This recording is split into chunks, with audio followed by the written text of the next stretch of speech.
Okay, this was a first. I drove some at night. I don't particularly like doing that. I know it's late that I got in here, but I had a couple of little problems while I was at Sedona.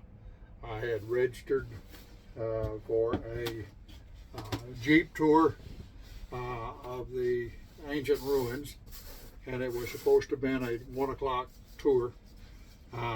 As it turns out, the young lady that booked it for Thursday instead of Wednesday, knowing that I was going to do it on that given day. And so, as a result of that, we didn't get to go out until she finally got me back on a 2 o'clock one. And for today, which meant that it was pretty late leaving Sedona. And but the tour was well worth it. I am going to post a video here in a few minutes to showing some of the Jeep ride on the tour.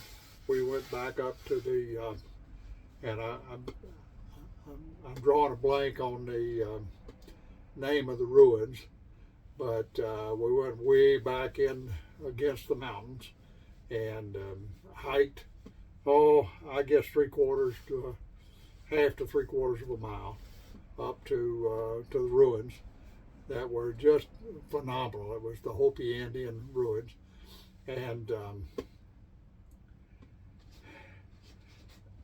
the craftsmanship that they had in building the ruins, the hieroglyphics and the paintings on the walls were very interesting.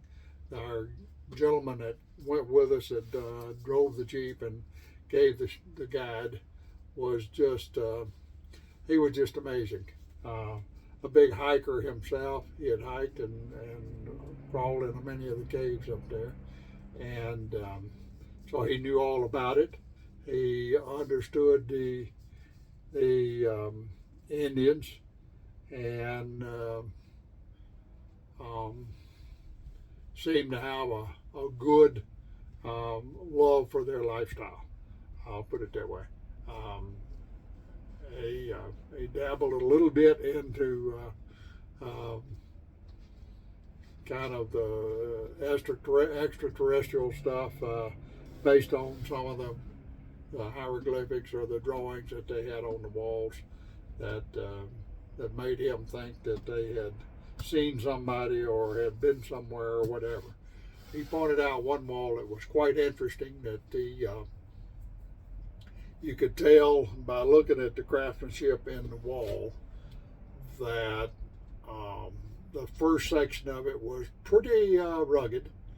The second section was a little bit more organized, and the third section of it, these are about probably 4-foot sections. The fourth section of the wall was immaculate. His summation is that the Hopis were kind of a nomadic tribe, and so they had probably lived there a while, moved elsewhere, learned some new skills, moved back. Maybe a different generation had come in and had a different idea of building the walls. He's not sure, but it was quite interesting. One of the things that kind of got everybody's goat as we got started, they had signs out that watch for rattlesnakes, but he said, it's too cool for that. They're not crawling yet.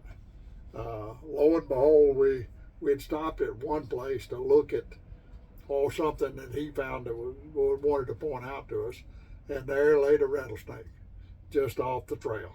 It was pretty docile. It just laid there. It didn't seem interested in moving, and I think part of that was because yesterday was a pretty warm day, so they were probably out crawling. Today was cloudy and cool and just a touch of rain, and so they had, I think they just got cool and sat there. And so as we get on up to the ruins, and he starts pointing out some things, and I was taking some pictures of something that I had found interesting. And somebody exclaimed that, "Look at that." And I'm thinking, yeah, I'm getting a picture of that. And before I realized what they was talking about, there was another doggone rattler. And he was laying probably 4 or 5 feet from us up on the ruins. And normally we'd go up on the ruins and look for artifacts. And so in this case, we decided that we really shouldn't do that. So we sat there and watched him for a little while, and he or her, whatever, but they kept looking at us, the snake did, and then finally decided we weren't interesting enough and crawled under a rock and kind of laid there and watched out at us to make sure we wasn't going to aggravate it anymore. So now he's really beside himself that he's seen 2 snakes and really wasn't expecting to see any. So as we walk around the wall of the dwelling, the ruins of the dwelling, here lays another one stretched out there. It was a good ways from us, but you could see it laying back in one of what would have been a room.